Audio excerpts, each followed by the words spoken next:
I would like to relate to the story of Sodom and Gomorrah differently than we normally do.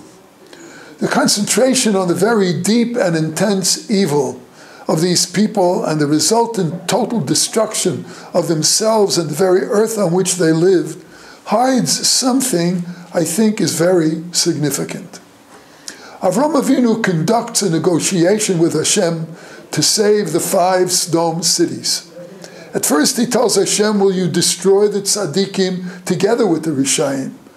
And then he goes further and says, will you not save those 5 cities if you find 50 Tzdakim in them?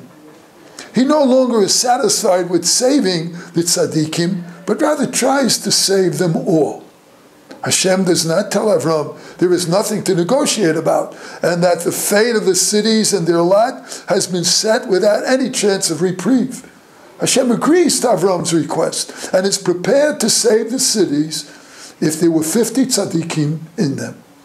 Avraham continues the negotiation until he gets Hashem to agree to save the 5 cities if there are 10 tzaddikim in them. It is unbelievable. Cities so corrupt and perverted like those of Sodom, with who knows how many people lived there at the time, if there were within those cities 10 tzaddikim, Hashem was prepared to save them all, to leave the people and the cities. Almost unbelievable. I ask, why not save the 10 tzaddikim and destroy all the rest of them? Why did Hashem agree, and why did Avraham Avinu try so hard to save all the people?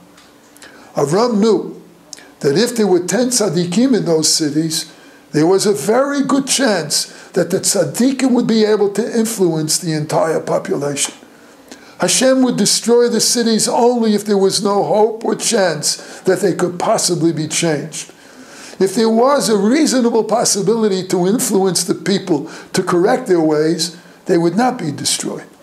Hashem agreed with Avraham that if there were 10 tzaddikim, the chances of tshuva taking hold of the residents of Sodom was real enough to save the cities.